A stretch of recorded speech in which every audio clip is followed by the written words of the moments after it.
noon hour is here. Check it out. And you're locked on to Utah's highest rated, most listened to sports radio station. It's my station. It's my station. This is Hans Olsen and Scotty G on 97.5, the KSL Sports Zone. Hey, let's get it. Hans and Scotty, 97.5, the KSL Sports Zone. It is a wonderful day because we are essentially taking care of Mother's Day for you. It's really simple. We do this every year around Christmas, around Valentine's Day, around Mother's Day. Those are the three big ones that you cannot screw up. You got to do Christmas right. You got to do Mother's Day right. You got to do Valentine's Day right. And then there's going to be an anniversary, birthday in there too. But those are your big three as far as having to do well and making sure you give the right gifts. So what do? All you have to do is just come down to Smtih Couture. And we are in Layton. They've got a bunch of locations up and down the Wasatch Front. But you come on in to Layton today. You say hi to me and Hans. You're going to walk out of here with a great blanket, and you're going to know, bam, Mother's Day's done. You got it covered. You can't screw it up. You can't screw it up, and we've already got one of our favorite listeners, actually. Yes, sir. Who typically brings us the jalapeno taffies and chocolate-covered cinnamon bears. But he's come in, and he's got himself a blanket, and this is how it goes, man. We're giving you an insane discount, a crazy discount, so that you can afford one of these beautiful blankets for mom, for wife, for sister that may have a kid or two. Let's take care of those amazing moms out there. Yeah. It's really simple. If you need to take care of your mom, your wife, let's say you have a daughter that's made you a granddad, either way. Yeah. Just knock it out. It's real simple. Let's get a blanket for everybody. Blankets for everybody. And you get yourself a blanket, too, because, Hans and I are not we're secure enough in our own masculinity to say that we like being underneath a Minky. Yes. Not absolutely. together, but in our own respective houses. I drag my Minky out almost every other evening. So I do love my Minky. And, by the way, we're going to give a little bit of leeway to Sandy. She is sitting down with Bad Morning America, and she's got more important things to do. So Lisa is going to be joining us today. Sandy, not with us. She's in No Big Deal, New York, hanging out at Good Morning America. Live and in person. Yes. So, all right. So, again, we're up in Layton. It's real easy to find. Just type in Smtih Couture Layton. It'll bring you right here. It's you can get off Hillfield Road and come around. It's essentially the old Navy building right next to Barnes & Noble. Simple to find. It's simple to find, and Scotty put his car in neutral and coasted down the hill here to Smtih Couture. I, however, stopped in Taylorsville to get bullets so that I could take down another deer, so that I could feed my family by the time I get to North Salt Lake. And then as I made my way into Bountiful, lost one child to dysentery. Yeah, you battled cholera. Smallpox and cholera. And then we lost one of our wheels off the wagon. I had to slaughter an oxen. Hey, I have been begging you to come to Davis County. Move the family up to Davis County. It's much better up here. You don't need to live by Delta. Come on up here. And what have I told you? I can't you can. afford it. I know that you love to make me admit on air that you're more wealthy than me, and I'm fine admitting it. Only one of us has like 40 acres. Can't afford it. And all that acreage is an albatross around my neck, costing me taxes and heartache and indecision. Oh, no, I was just talking about the lot your house is on. I wasn't even talking about. Well, that 40 acres got pared down to just over an acre. We weren't talking about those 40 acres or those other properties, those other 10 properties. Hey, Lloyd, how about you move to Bountiful, Lloyd? I definitely can't afford that. That's why I stay out in my parts. Okay. You can. I stay west. All you have to do is sell off one of your microwave ovens, and you can afford a lot in Bountiful. Stop it. Now, I do have nice microwave ovens in every one of my rentals because I do think people that rent need a good microwave oven option. See, that's what sets Hans apart. That's no slumlord here, man.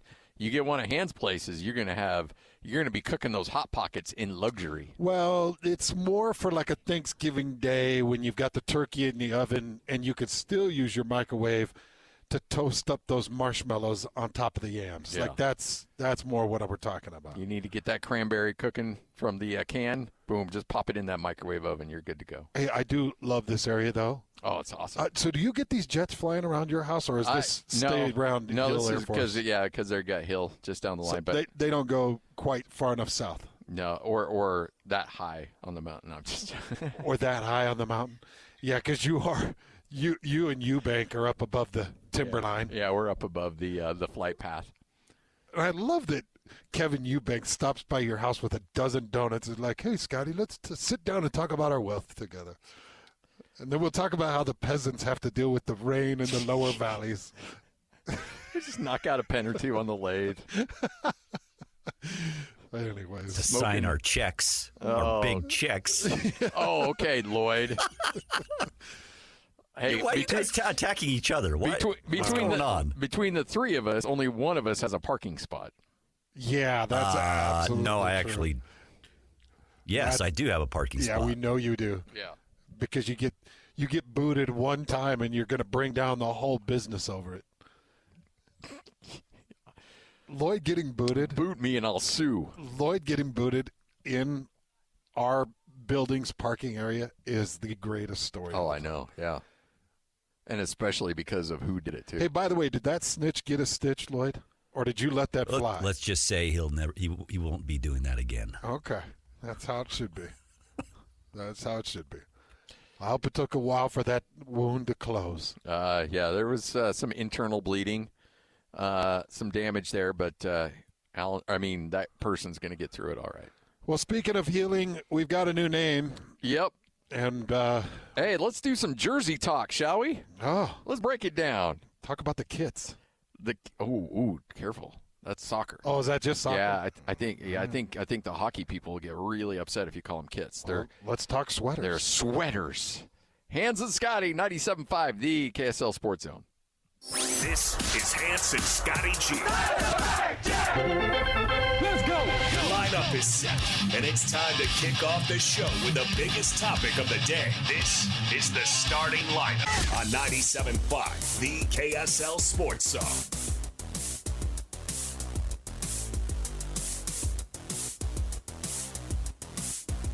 Hans and Scotty, 97.5, the KSL Sports Zone. You know what I thought was really surprising this morning is that it was the Utah Mammoth. I did not see that coming. Oh, blindsided. Absolutely blindsided. Like a mammoth just barreling right into your car going 60 miles an hour. I did not see that happening. Hey, did you know that there were 850,000 ballots cast? I did not know that. 850,000. Yeah. So they did multiple rounds. It was about a 13-month process to get to the bottom of the name. But was it secure? Was it a mail-in ballot? You know, I don't know. And did we have stars on our driver's licenses as we showed them at the door? I don't know. And will there be a judiciary system that will find tampering? And Were there any hanging chads? the hanging chad? Holy cow! That's going back a ways, huh? Back. Yeah. Was that the That was Bush election? That was wasn't it? 2000. Yeah. That might have been the first election I actually voted in. Oh, really? Yeah, Yeah. I think so. I think I just got married with Amanda, and we're like, well, now that we're married, we have to be upstanding We're citizens. adults. We have to vote. And I'm pretty sure that our Chad hung. But that was only in Florida, wasn't That was just in Florida. That's your second state. You're home away from home. 850,000 ballots cast, and we finally came to the decision on Mammoth. This is after Yeti shut the door on the state because the Yeti coolers were not cool enough to allow their name to be shared. Heaven forbid they don't charge, $8,000 for a cooler. Yeah. If you're going to charge that, at least you can let us borrow a name for crying out loud. Yeah, and work in collaboration. Yeah. Why wouldn't you? There's so many marketing opportunities you could have there. Think outside the box and have a little bit of fun with it. Come on, Yeti. Yeah, all this was just going to globalize the name a little bit more, and you could have your expensive coolers attached to the name of it. But I'm actually glad because, I did not like the name Yeti. You did not? No, did not like the name Yeti. I wasn't real fond of Outlaw. I didn't. There were very few that I actually liked. And Mammoth kind of crept to the top of the pile about 5 or 6 months ago for me. as we talked about, as it was starting to kind of grow in popularity. I don't, however, want it to become some dopey snuffleupagus deal. I don't want it to be, that stupid thing that would walk around Sesame Street all tangly haired and acting like a dope. So you want an aggressive, angry mascot? Yes, I don't want it to be, what is that, the cartoon with the Ice Age? With the sloth. You don't want it sounding like Ray Romano? Yeah, no. I don't want it to be that mammoth. Oh, man, if Ray Romano comes in and is the PA guy. Hey, it's your Utah Mammoth. I don't know how people like and listen to Ray Romano. And my parents loved that show he was on. What was the Ray Romano show where he was the brother? Oh, Everybody Loves Raymond. Yeah. I could 5 seconds into that, and I'm like, I want to punch this guy in the face. Whiny little butt. I don't want a stupid, dopey mammoth. How about make it a bloodthirsty, head-stomping, big old hefty nasty thing. And the logo kind of shows that. Like I like the logo. People don't like the logo, or I've seen some people pushing against the logo. I think the logo's great. I think they did a fantastic job, and the little Easter eggs that are in that, like the state of Utah kind of in the one corner of it, like they did a really good job. You know who the most popular mascot is in the NHL? No. From the Philadelphia Flyers, it's a mascot called Gritty, and that's what it looks like. What is that? Nobody really knows. It looks like Oscar the Grouch, but orange. Yeah, and they don't really even know. They just were having some fun, and then all of a sudden they decided to go with that, and then it just took off for some reason. Can I give my 2 cents? Yeah. Ooh, yeah, that's a good looking mascot. That's the dumbest thing I've ever seen. Push it off the upper deck. That's ridiculous. I like having the bear just be the mascot. Just a dual mascot? Yeah. I don't because the bear isn't attached to the Jazz. The bear isn't attached to the Mammoth. But the bear, because of what John did with the bear through the 80s and 90s and early 2000s, the bear is iconic. I think it's one of the best mascots in all sports, separate from the NBA. And every game that I've gone to, and I was able to get out to quite a few games, every game I've gone to, I thought the bear did good. Now, the bear can do better. And I think if the bear realized, wait a second, this is my show, just like the Jazz are my show, I'm going to go own this thing, then he'll get out there with more than just the drum. But I'm going to tell you, being at the games and having multiple interactions with that bear, he's awesome. And I don't know, do they have a couple of bears now? Is it just one? I think it's just one. Is it just one? I believe so. Because he's really dang good, Scott. Oh, yeah. And I watch him move around and mill around because I'm always comparing the bear to John. Oh, yeah. Always. Well, there's only one John. There's only one John. But I'm always comparing the bear to John. And this guy is really good, and the bear is a great mascot. Everybody knows the bear. Everybody looks for the bear. So just leave it the bear. Don't traipse in some dopey, tusked out, long-trunked looking moron mascot. Yeah, I just look. I think the jerseys look cool, or the sweaters. Sorry, I think the sweaters look good. I think the logo looks good. I don't really, but here's the thing: like, it just doesn't. If they wanted to keep it the Utah Hockey Club, they could have kept it the Utah Hockey Club. I understand this is a big moment for this franchise. I'm very fired up. You know what I'm more interested in? Who are you drafting at 4th? Who are you trading that 4th overall pick for? What kind of free agent acquisitions? What are the trade looking like? What are you doing with your $22 million? Exactly. First of all, number 4. Well, we'll get to that in a second. Good things happen to good people. Yes. And that's Ryan Smith saying, hey, big thanks to for number 4. Now we need to have that same conversation with Adam Silver. Hey, thanks for number 1. Oh, man. Oh, let that happen. Because as big as this Mammoth announcement and the number 4 pick in this NHL lottery and all that, if the Jazz did land the number 1, it would be all the news for the next month. It's the summer of the drafts here in the state of Utah, and it's going to happen, by the way. It's going to happen. The Jazz are going to get Cooper Flagg. Everybody's got to believe it, man. And, we've got to speak it into full existence. Yeah. That's where we're at. So it's got to happen. But I like the logo. You talked about how the Utah is hidden kind of in the ear of the Mammoth, and then you've got an M that runs through the state of Utah for Mammoth.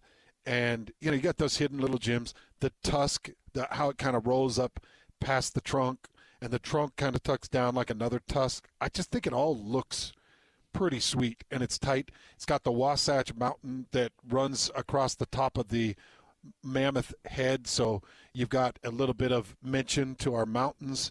The colors are sand white, mountain blue, and rock black. Rock black. Rock black. I like that we can just assign colors. Like really, this is rock black. Rock black. It's not black. No, it's rock black. Yeah, it's rock black, and so I really like the color scheme. I liked it when it was at Utah Hockey Club, and I think they're going to make a lot of money off of the Mammoth logo. Well, again, is it open now, Lloyd? Did they open it at noon? Yeah, so you just go to the arena right now. You can walk in and you can go buy yourself a hoodie. You can buy yourself a shirt, hat. You're ready to go. They already have some stuff ready to go. I don't know when the sweaters will be available, but that I imagine that will be very soon as well. But I like the fact that you kept the one that has like the Utah going diagonal down, because that's a thing. Oh, did they keep it? Yeah, that's being kept as one of the jerseys. It should. Yeah, because here's the thing. At the end of the day, I don't care about Mammoth. I don't care about Yeti. I don't care. What I care about is this is a signal to the rest of the sporting world that Utah is not messing around. And so I want Utah to be your primary focus, because I'm proud of this state. You and I are not natives of this state, but we've lived here longer than we lived in our other state.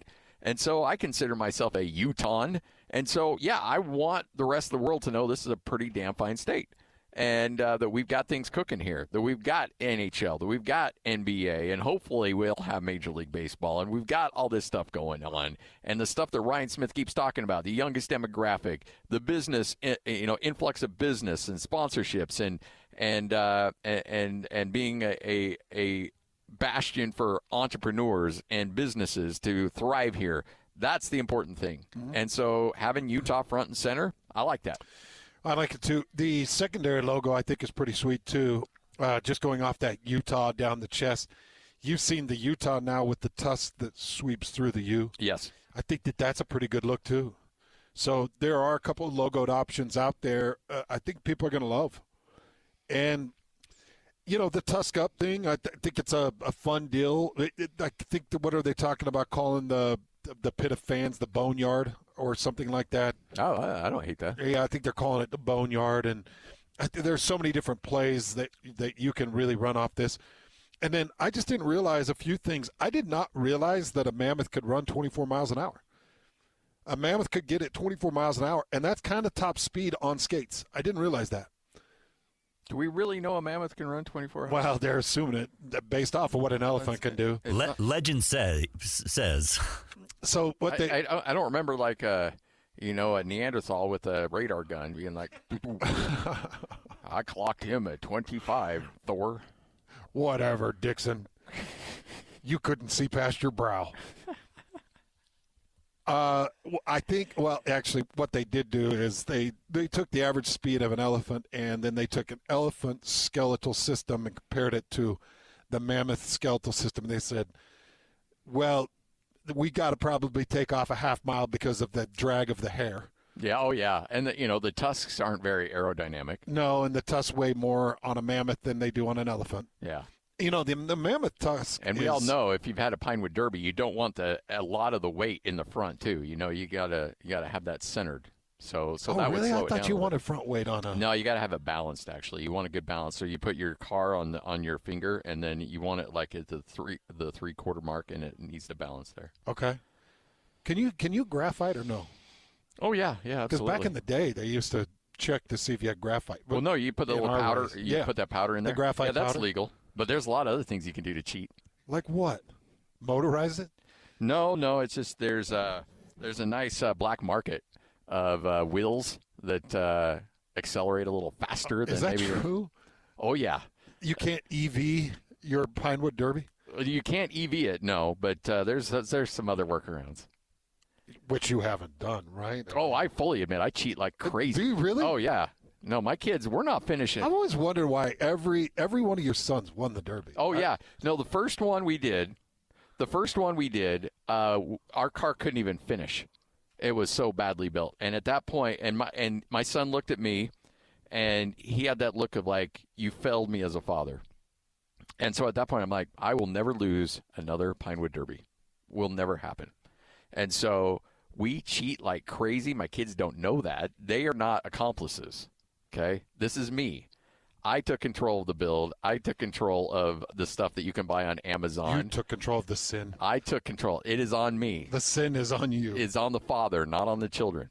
And but yeah, no, we've never lost another Pinewood Derby since. I actually find that to be integrous. I find it to be upstanding. Because I want my kids to know what it's like to win. Yeah, absolutely. And sometimes you got to go to great lengths to get that W, man. Yeah. And by the way, those little den moms, they're Nazis too. They'll if you're cheating, they'll try to sniff it out. Oh yeah. Yeah. So you got Susan down the street. She ain't letting that fly, but you know, she ain't that smart. So you're covering it up. Oh yeah. See, I'm going the other way. I'm showing my kids what it's like to lose. I'm gonna let them do it on their own. Oh geez, they don't learn anything from that. Lloyd wants to know if you built the Pinewood Derby on your lathe. No. No? No, you can't. Lloyd. Wait, you can't? What do you mean you can't? You really can't use a lathe to... I can't build you a frame. Okay, I get the frame. I understand that. I'm sorry I thought that. Car. Go get you a bandsaw, and then you're in good shape. But, yeah, no, lathe ain't going to get that done. All right, Hans and Scotty, 97.5, the KSL Sports Zone. You're locked on to Hans Olsen and Scotty Cheer. That's right. Yeah! On 97.5, the KSL Sports Zone. Hans Olsen, Scott Gerard, 97.5, the KSL Sports Zone. We want you to get on down here, or get on up here, regardless of where you're at. Zone 55. That is your promo code, or that's what you need to tell your associate when you go to Minky Couture today. We're in Layton. We'd love for you to come on by here. Brant's got some candy for you too, so just don't be eating that chocolate while you're browsing these blankets. But we'll give you some chocolate. Be able to check out these Minky Couture blankets. Give you 55% off, and then you walk out and you know that Mother's Day is taken care of. All of the great opportunities are here and ready to go for you at Minky Couture. All right, the press conference took place earlier today. Ryan Smith, Gary Bettman, commissioner of the NHL. He was on hand as the announcement was made of the Utah Hockey Club now becoming the Utah Mammoth. I just want to thank everyone for coming. This has truly been an incredible journey, incredible moment, and I just look out here and it's some phase of this process like we have been working with pretty much every single person in this room, so it's pretty special. I think for Ash and I, like, honestly, I don't know that you can choose your passions and all of them in life. Some of them find you, and, you know, for us, and they can really kind of turn into part of your life's mission. And for us, that's, if I look over the last 5 years and even before, it's really been Utah and building Utah along with, as I look out, many of the other people here where their life's mission's really been building Utah. And we live in such an amazing state, an amazing place. And part of that building process is both internal and external. And from an internal standpoint, it's all the work that we're doing in bringing our Utahns together. It's building infrastructure around here.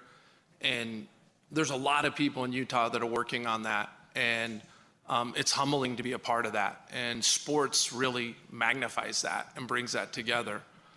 There's an external component as well, which I think is very much one of kind of what is that Utah experience? What is it for people who haven't experienced what we think is so amazing in this state? And what makes it so unique. And if I think about the last 13 months, we've had a chance to kind of show a new audience, a new world, an entirely new community, like how we roll. And I think we were, what has it been, 54 weeks since we sat down, Gary, and I don't know how many more of these press conferences we're going to have together, but it seems like we're kind of towards the end of this. But no, we can keep going. Yeah, we will. When we etch Utah Mammoth and Lord Stanley's Cup, that'll be a good one. But I think if I look back 54 weeks ago, we did a deal on a handshake because we didn't have signed documents. You trusted, and I've always heard trust is the ultimate currency. You trusted our community. You trusted our leaders, and you trusted our fan base that we wouldn't have an arena issue. And I'm looking at Mayor Wilson, Mayor Mendenhall, Governor, Speaker, like you did what you said you were going to do, and our commitment to you. You trusted that we could get a practice facility built. You trusted that we could play in 6 months. You trusted very begrudgingly that we were going to turn our identity over to the entire state of Utah to vote on this, which at multiple points, including the final one where we said we were going to actually show logos to people, I could see you and Brian's eyes go, you are not going to do this. This is the craziest thing I've ever seen.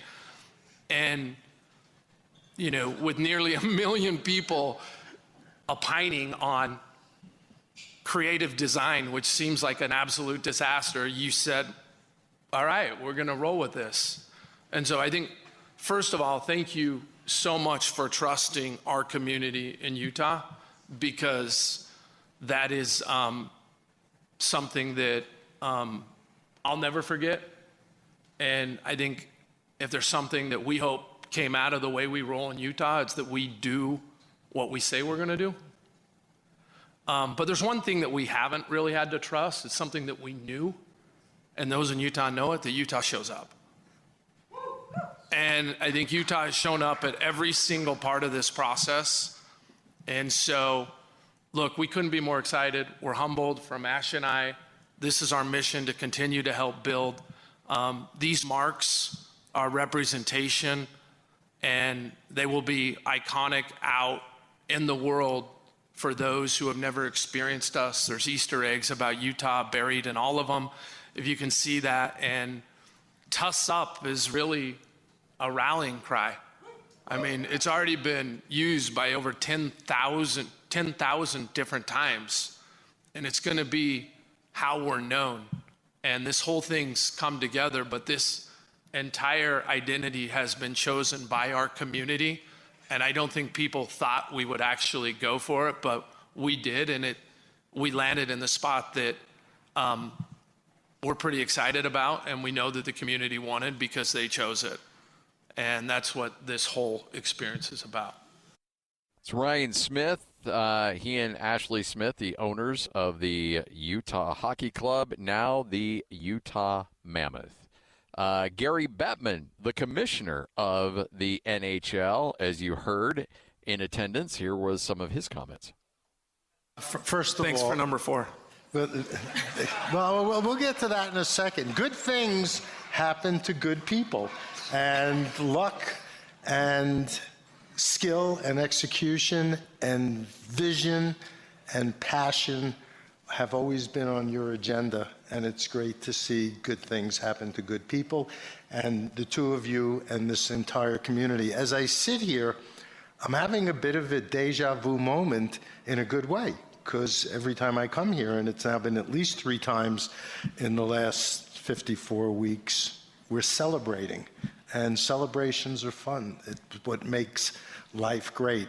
Although I will say, following the two of you speaking, it's hard to equal your level of passion and energy. So I'll have to raise my game. First of all, thank you to the governor, to the mayors, to the members of the legislature at every level. This has been the total team effort. And yes, we trusted all of you, particularly you two, but you had to trust us. And we did an awful lot on a handshake. But to think in 54 weeks, we did a transaction largely on a handshake that nobody had ever done before, that you figured out how to get the team up and running in a matter of weeks, not really a lot of months, that you got a practice facility on a temporary basis set up and then figured out how to start building a permanent one. And we took a tour a little while ago, what you're doing to this arena and what you're ultimately going to be doing to this whole downtown area is nothing short of transformative and generational. You have the ability, both of you, to have incredible vision, to motivate people, and to execute beyond anybody's expectations. There's a quote, and I think it was Thomas Edison, but I'm not 100% sure, that says, vision without execution is nothing more than a hallucination. While watching all this, I feel like I'm hallucinating. You are executing beyond our wildest imagination. And for that, not only did we trust you, you did more than we ever could have expected, and we're grateful for that. Now, for the community, weighing in on the treatment of a team's identity, we thought it was crazy. But we do crazy pretty good. Whether or not it's playing outdoor games, which we're going to do next season, 2 of them in Florida, or conducting a lottery where you moved up 10 spots. We'll have one here too. Not to worry, we've already done a site visit. We trusted you to trust the people of this community, as we did with everything that had to be executed, to come up with something that was fabulous. And you both had mentioned it, having 10,000 children already participating in a game that we think not only creates fans but brings people together as a community, but for young people gives them life skills, whether it's leadership, teamwork, discipline, education, which is what we believe hockey's values are. And our values and the values in Utah coincide so spectacularly. We're on the same page. So it's not a surprise that the first year has been almost mind-blowing in terms of how successful Utah and you and everybody in SCG has been. This has been the ultimate team effort for the ultimate team sport. And while you may be thrilled to have us, we're thrilled to be part of Utah and are grateful. Everything, you're going to groan with what I'm about to say, but it just popped into my head. Everything you've tried to do and everything you've done has been a mammoth undertaking. Go ahead, you can groan. But at the end of the day, being part of a community and making a difference in the quality of life here and transforming downtown, not just for the next few years, not just for the Olympics, but generationally, is a testament to your vision and everything you and your people accomplished.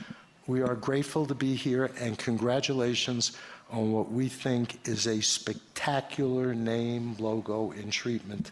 It's all good. And when you win the Stanley Cup, I hope I'm still doing this to present it. Very cool. Gary Bettman, look, Utah was very good to the NHL and Gary Bettman, getting the facilitating a move out of a really bad, toxic situation in Arizona. And the NHL has been very good to Utah. And this is a match made in heaven. And regardless of what you think about Mammoth, regardless of what you think about colors and sweaters and all that other stuff, it is really cool having another one of the big 4 professional sports in Utah. And if last year's any indication, this team is only going to get better. And they say not if, but when they bring Lord Stanley's Cup to Utah. I mean, that's going to be a pretty cool moment.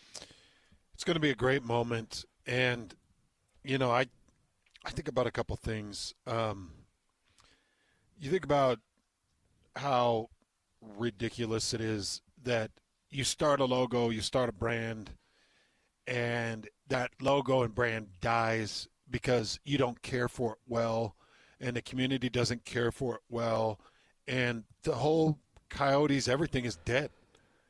And, when we think about some of those iconic original NHL logos like the Bruins, the Maple Leafs, the Red Wings, the Rangers, the Blackhawks, I think that the Canucks are an original. But, those original brands and logos that have really cared about the NHL. Mm-hmm. Like, we need to be 100 years down the road, and the Mammoth need to be one of those brands that lasted through hard times, that went through, multiple downturns on economy and maybe a war or two that was really difficult, and that brand has to last. Otherwise, it's just like, the Mammoth, and then here we are in 15 years, like the Coyotes saying, well, that sucked. Yeah. And I'm hoping that the Mammoth can be recognized as some of those original logos that I just brought up. No doubt about it. And I think that's why they took their time to get this thing right, because they want it to withstand. They don't want to do a color change or a logo change 5-6 years from now. They want this to be an iconic brand in the state of Utah and throughout professional sports. I was going to do some research just to see what the inaugural season in Phoenix, in Arizona, was like, just to see. Yeah. Because let's not make this a one-off. No. That arena was really special. Hans and Scotty, we're going to talk some Utah summer games. Good friend of the program, John Oglesby, will join us next. We're live here at Minky Couture. Make sure to come on by, say hi. This is 97.5, the KSL Sports Zone. Looking for the latest on the Jazz, Utes, Cougars, and Aggies? Yeah, we've got you covered. This is Hans Olsen and Scotty G on 97.5, the Sports Zone.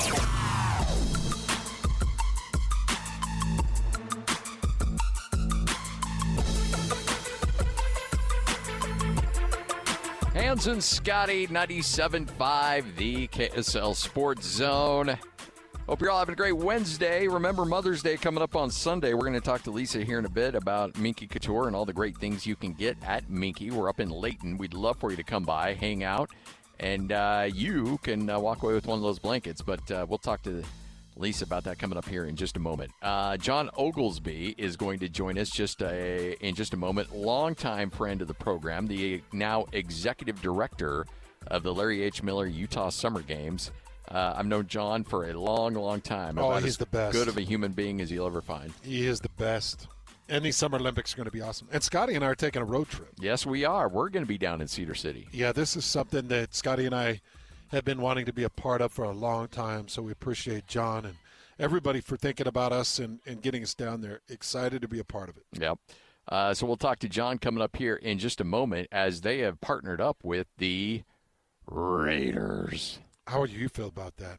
That's all right. It's okay. Look, Lloyd thinks I hate his Raiders. I don't hate anybody. I'm all about the Raiders. Well, the silver and black, baby. I think the Raiders are doing themselves a lot of good by partnering with such an amazing event. Yes. In fact, John Oglesby joins us right now, good friend of ours, and, oh, by the way, the executive director of the Larry H. Miller Utah Summer Games. John, how you doing? Hey, John. Scotty, Hans, always good to be with you guys. Hope you're doing well, my friend. You as well. We are doing very well. So the great thing about the Utah Summer Games, and Hans and I have been fans of it forever, and you do such a great job down there, but now you're partnering with the Raiders. Kind of talk about how this came together and what some of the events are going to come from this.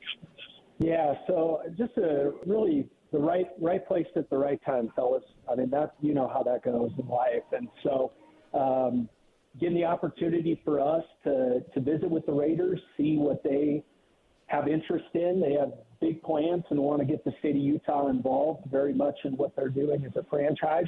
But the Raiders really have a connection, which is really special to see, to providing opportunities to get young people involved in football. And I know that's a cause that's really deep for both of you guys, is for me as well.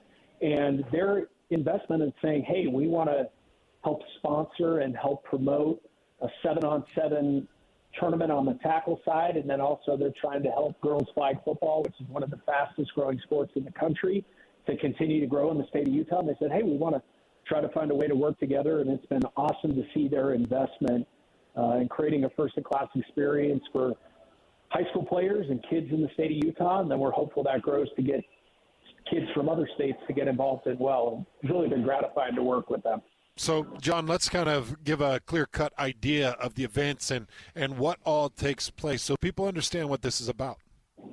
Yeah, so June 9th and 10th, we have a 7-on-7 tournament. So most high school teams in the state of Utah for sure right now, as well as surrounding states, send receivers and quarterbacks out to do some summer work. And so we're going to have 7-on-7 tournaments where teams are getting those reps in and facing off against teams from outside of their classification, around the state of Utah, even outside of Utah. That's June 9th and 10th, and that's for players that are playing tackle football. And then June 16th and 17th will be a event that will be for high school girls flag football players. We don't currently have that sanctioned in Utah, but the club teams in Utah that are doing it, as well as teams from the Las Vegas area, Southern California, Arizona, they're all going to come up to Cedar City to participate in those events. John, I've known you for a long time. I know you're aggressive. You want to help promote. You want to not just be a steward of the Utah Summer Games, but continue to improve and grow it. And I got to imagine this is this puts a big smile on your face when you get to see new things and new events being added to the games. It's really humbling, Scotty. And I mean, yeah, we've known each other a long time. And to think about it for me, growing up in the Utah sports landscape and to steward a program that has Larry H. and Gail Miller's family name attached to it, and then now to be connected to Al Davis's franchise and working on them growing their involvement in the state of Utah, very personally humbling, and very grateful for that opportunity. Excited for it to be in Cedar City. Scotty and I are going to be headed down there. Excited to be a part of it. You guys are. I know. We're so excited. I want to know, how has Cedar City been to work with? It's amazing here. We have a great, just wonderful group of people. Our university is full of fantastic people. And I think that's where we're excited, is we're excited to bring really the best high school football teams on our 7-on-7 event. We're excited to bring the best high school football teams from the Wasatch Front, bring them down to meet the best high school skill players from the Las Vegas Valley, and experience it in a great community that's a fun place to be, that's got a lot of great things to do indoor and outdoor. And we're excited to put on a good time for the entire state and the entire I-15 corridor. So for those that have always heard about the Utah Summer Games but have never been down and never really experienced it and don't really know that much about it, it's a really cool event where there's so many different events, all different age groups. All you have to do is go to utahsummergames.org, and if people want to compete in whatever event, there's still opportunities to be involved, is there not? Registration is open. We've got everything from pickleball. We've still got a spot for hands in our arm wrestling tournament. There we go. We've got a variety of sports, and it really is kind of an Olympics for the state of Utah and surrounding states. And, again, an awesome opportunity to come compete, build community, build camaraderie, and try to have your own Olympic moment competing for Summer Games gold. Put me in that geriatrics division for arm wrestling. I'll give it a real go, John. I'll go back to the office and make the note today. Thanks for giving me that clarification, Dan. I got to imagine some of these have probably taken, for pickleball, it's just been exploded. I got to imagine that's probably a hotly contested event right now. Oh, it is. We've had to add days to the tournament just to fit everybody. And, again, we're really unique because, right, guys, we're 3 hours from Vegas, roughly 3-ish hours from the Wasatch Front. So it's a central place where you get people that are interested from both of those major markets coming together. That's, again, even back to the Raiders piece, is bringing those two major metropolitan areas together. And we do that in many sports. UtahSummerGames.org. I'm going to tweet out links to the football 7-on-7 as well as the girls flag football competition. But, John, you're the best, man. We look forward to further conversations leading up, and we cannot wait to get down there and hang out with you coming up here in June.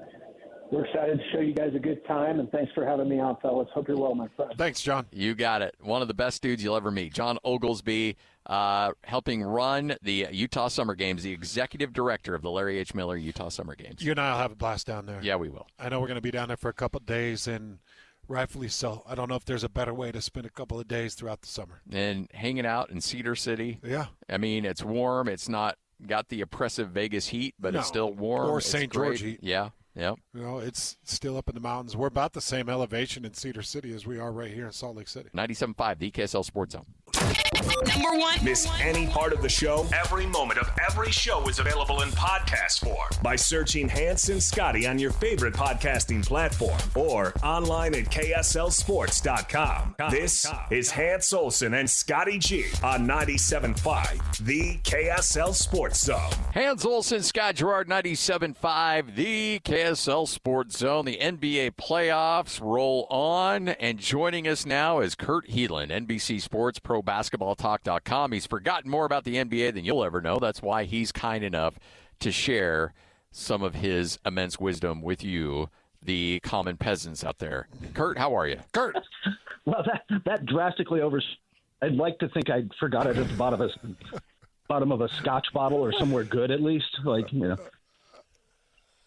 I always love when Scotty calls our listeners common peasants. It's just my favorite. It's just my favorite. That always goes over very well. He never gets hate after saying such things. But, Kurt, we do appreciate your time. I got to start with this, Kurt. You know that I am the great predictor, and you know I very rarely miss. But every game so far that's been played in the second round, I have missed. Every single one of them. I have not made an accurate prediction. The games are not going the way I see them going or thought they would go, and I need your help to help me understand why. Well, you and I are on the same page there. First off, I think the fastest way to riches now is to go to Vegas, figure out what I predicted, and then do the exact opposite of that. It was a friend of mine was just saying today too. It's like, again, I'm not a gambling person, but if you decided to go crazy and just do a 4-way money line parlay on all the visitors, you would have made so much money. Some of it's a little fluky. Boston missing 45 threes is fluky. Like it's that we're not going to see that again. But some of it's obviously the Curry thing. They're in a lot of trouble, but they found a way to win days where Jimmy Butler, it was.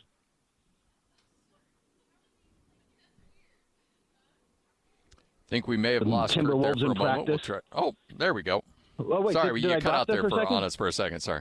Yeah, we got you back. Go back to Boston. You were just mentioning Boston. Sorry, not sure what happened there. With the Celtics, I think it's just kind of a one-off, right? Like they missed 45 threes, and maybe I'm a little concerned about Kristaps Porzingis and him not playing, and they're going to need him at some point, and I'd like them to get downhill more. But at the end of the day, they and Minnesota just shot poorly, and I don't think you're going to see them be that bad again. And Minnesota has the advantage of they're not going to have to face Curry now. But some of these games, if I'm Cleveland right now, it's a 5-alarm panic fire, right? Like you're in trouble now. You're in real trouble. Well, and that's the thing that's been really surprising is not the fact that the Pacers won a game, but I thought Cleveland would respond and really put the hammer down in game 2 because Indiana all right, we did everything we needed to do. We got the worst. We're coming out of here with the split. We stole home court. But then to see the Cavaliers fold up like they did in that fourth quarter and allow Halliburton to show the world that he is anything but overrated, it just blew me away that the Cavs folded up like that, like they did down that stretch. That's where the injuries caught up with them. They asked Donovan Mitchell, he had 48 points. They asked him to do everything, but that whole team was just worn down at the end because not only are they now shorthanded with three of their top 5, frankly, certainly at least top 6 players out.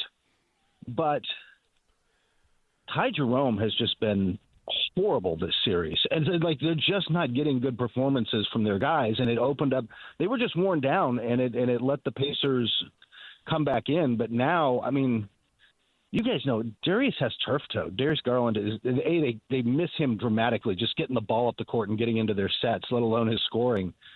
And you guys know turf toe That's not just something you bounce back from in a day. That takes a lot of healing to get right. One of the games that's really caught me off guard was this Golden State game, as you were mentioning. Yeah. Steph Curry's situation's a bad deal, but I was watching the first half of this, and I actually sent out a tweet, and I said, I've never seen a team on a different page like this. 11 points in the second quarter. They put together a grand total of 31 points through the first half. I don't know if Anthony Edwards even had a point through the first half. And Naz Reid, I'm telling you, he was in his own world, dishing out his own issues. But just kind of help me understand what happened with Minnesota. I'm believing that this is a one-off for them. That Anthony, look, if you're Anthony Edwards, it was interesting to hear Chris Finch, the coach there, basically throw Edwards under the bus. Basically, he set the tone. He's got it. He sets the tone. He's got to be better.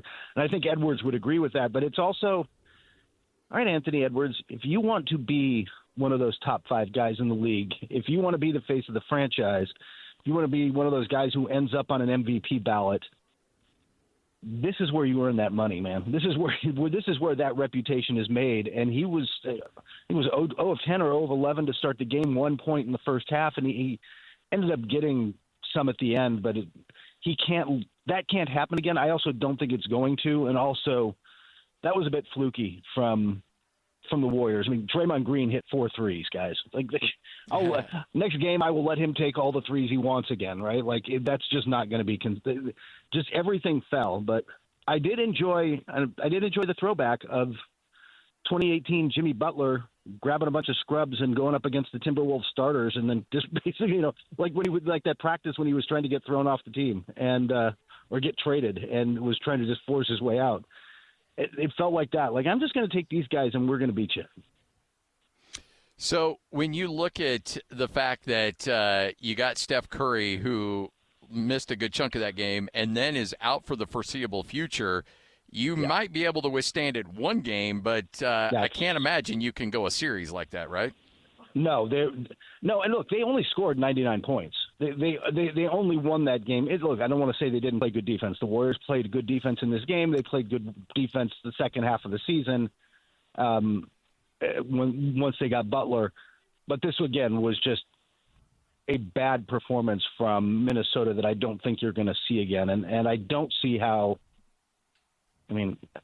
try to get the split at home and drag this thing out to a game 6 or 7 and hope to get Curry back is really where you're at, and I'm not sure that's going to be enough. I liked Minnesota before Curry got injured, and I still think they're going to advance to the conference final for a second straight year, which is a bit of a surprise. All right, I want to walk you back one day and take you to 8 seconds left. Denver, OKC. Russell Westbrook with the ball in his hand, pushing into the lane. What was Kurt Helin thinking was going to happen in that moment? There were so many things that were weird about the end of that game. The challenge when Shea is trying to tell him not to challenge Mark Daigneault, and then the bizarre fouling. But I thought that game was over. I just didn't think that it was going to go that way. Chet missing those 2 free throws and Russ making the pass to Aaron Gordon. Right? He didn't even go for you're like, all you need is a layup and a win. And they're like, oh, we're going to shoot a 3 to what was a wide open, clean look. He hit it. I was stunned by the end of that game. I kept waiting for the Thunder to put it together well enough to win. This is a team with an elite defense and all these scores, and they melted down at the end of that game. And I guess the question is, guys, we'll find out, was that the learning experience for them, or is that who they are? I think that's a learning experience. Yeah. That would be my take, only because of the amount of athleticism that I think resides there. But what do you think? I agree. I think this is you have to learn how to win in the NBA. I think Minnesota's going through this a little bit right now. I think you're going to see a much better Thunder game in Game 2.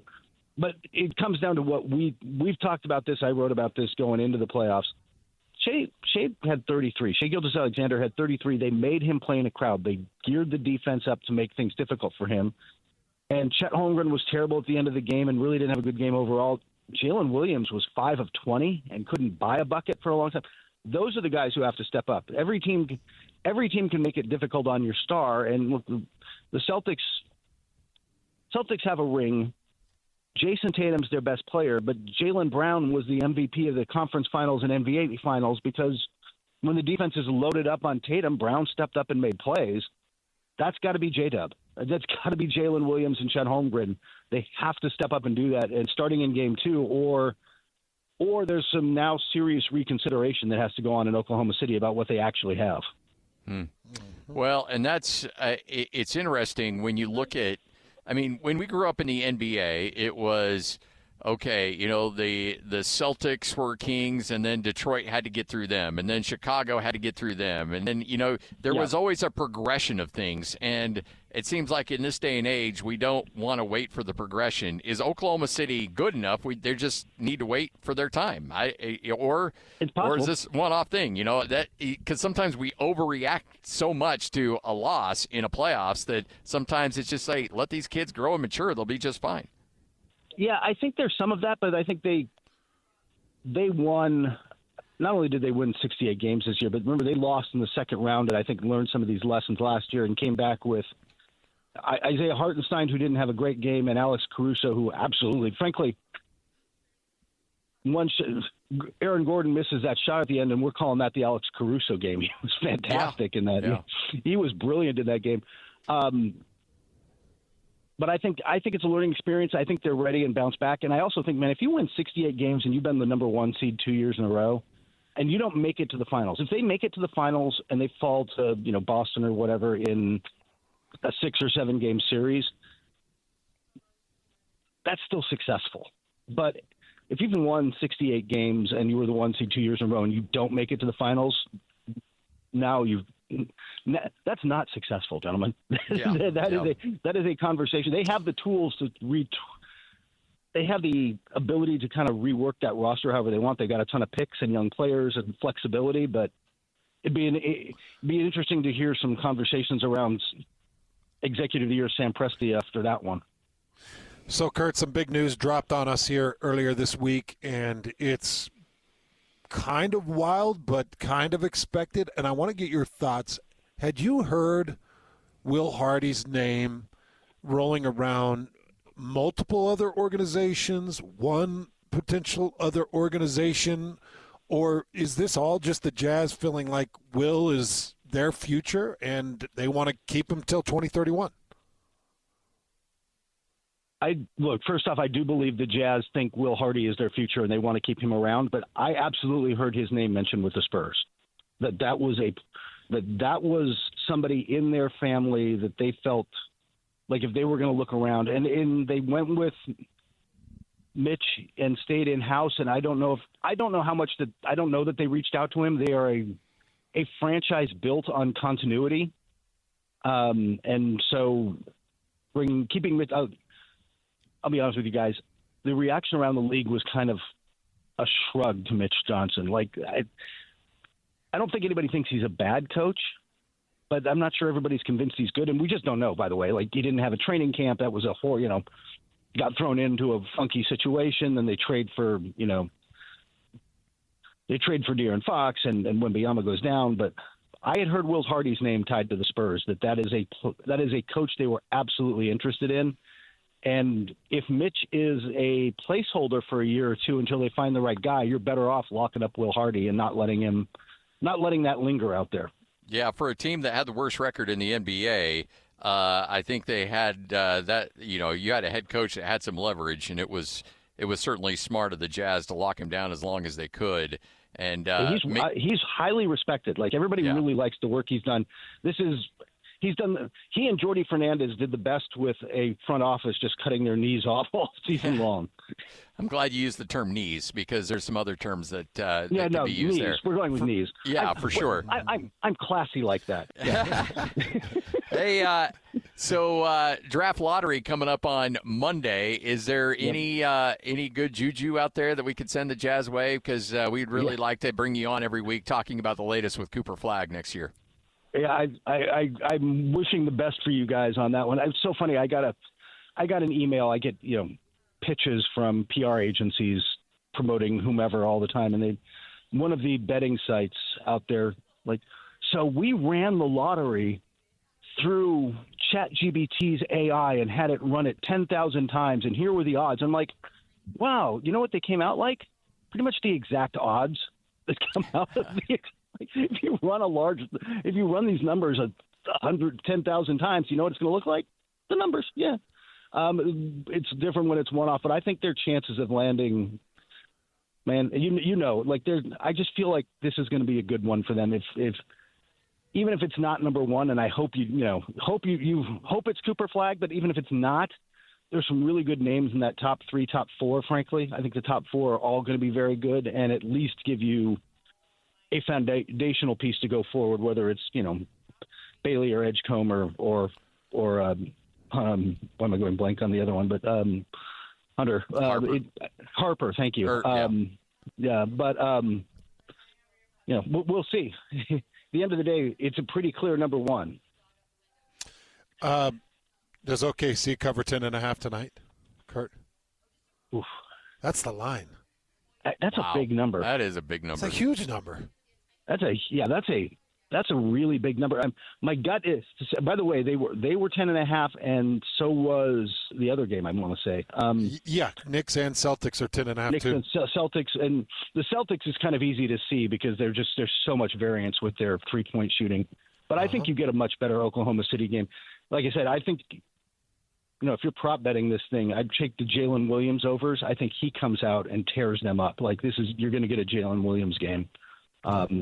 He needs to do that. So we'll see. They like I said, that they've got to prove it, but I'm a believer in them. Well, Kurt, we appreciate your time as always. Thanks for hanging out with us, and we'll talk again next week. Hopefully, we're talking about a number 1 overall draft pick. Exactly, and you guys can start home shopping for Cooper Flag, and we can figure out where he wants to be. Yeah, absolutely. We will do that for him. I think he'll be able to afford it with that salary. So, yeah, I think he'll be okay. Yeah, he's going to do. It's a little more than the NIL money he was making, and that was pretty good itself. So yeah, no doubt. There he is, Kurt Helin, NBC Sports Pro Basketball Talk.com, 97.5 the KSL Sports. It's time to saddle up and talk about the winners and the losers. This is the good, the bad, and the ugly. Now, here's the good.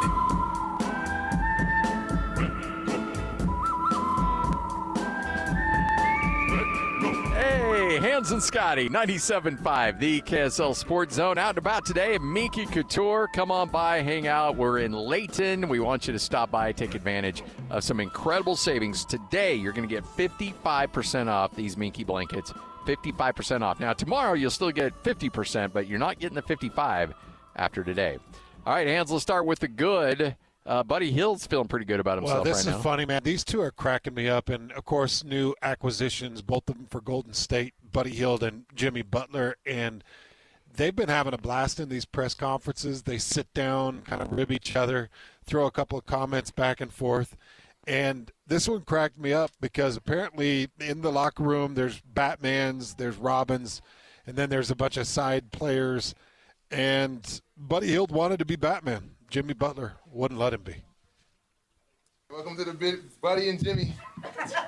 It's a privilege for you to do media with me, man. You're welcome. Buddy and Jimmy.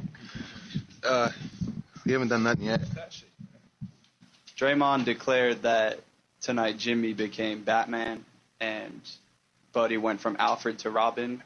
Do you guys have any comments on that declaration? No. I'll start out. No. I'm Batman today. I saved the day. He's still Robin. All right. Well, I'm still Robin, yes. And Steph's still Batman. And Buttered is still who he is. Call me Buttered.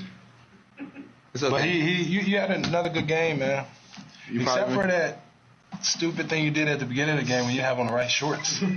It's not real Robin and or Batman-like. Buddy, what happened with the wardrobe malfunction? Jimmy switched it out. It was Jimmy's fault. Okay. Jimmy switched it out, and that's what happens. I was looking for my shorts, and I thought it was right. When he said, yo, put these on, it was right. And that was the... That's what you're going with. Yeah, I'm going. Jimmy is Jimmy's fault. His locker's next to my locker. I was looking for my shorts. He said, yo, why can't I find my shorts? Oh, I see there. And I put them on and it looked just alike. And after that, got a fine for it. So it's cool. It's Jimmy's fault. Blame Jimmy.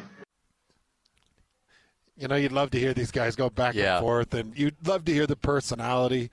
They're an absolute crack up. And Buddy Hield showed up, started the game, out on the court. They had to stop the game, and they said, it's the wrong shorts. Wrong shorts. He's claiming Jimmy Butler laid out the wrong shorts for him, but Buddy Hield had the wrong shorts on, which is still shocking to me. I don't know exactly how that happened. If you would have done something similar at BYU, Lavelle would have just reamed you a new one, right? Well, it depends, because I would have blamed it on somebody else. I'd have been like, that was what was in my locker. Hokie gave it to me. It was the only option that I had at the time. I don't know what else. I would just blame it. I would point the finger everywhere. But if it was our responsibility to pack those pants and I didn't, which this was common in high school for me. Yeah. Then I was always running gassers or doing army crawls or bear crawls or extra stupid things because I couldn't do it. I could not get my full suit together. It was just too much. There were too many pads and pants and colors, and I was always screwing that up. But in high school, they're like, he's an idiot. It's just hands. And by the way, he's kind of a big deal, so we just let him wear whatever he wants. If he wants to go pantless, just let him. Is he playing well? Yeah. Okay. Well, then that's all that matters. Duct tape the knee pads to my knees and just go. But those two are pretty funny together. By the way, I got a great story for you. I'll tell you during the break. But I remember it was just like deja vu when you were telling me about Rock wanting to buy a new helmet. Yeah. The reps are at like the school meetings. Like, sure, you can have a school issued helmet, or you could buy one of our helmets. School's got to put their foot down. They can't let that happen. That's dumb.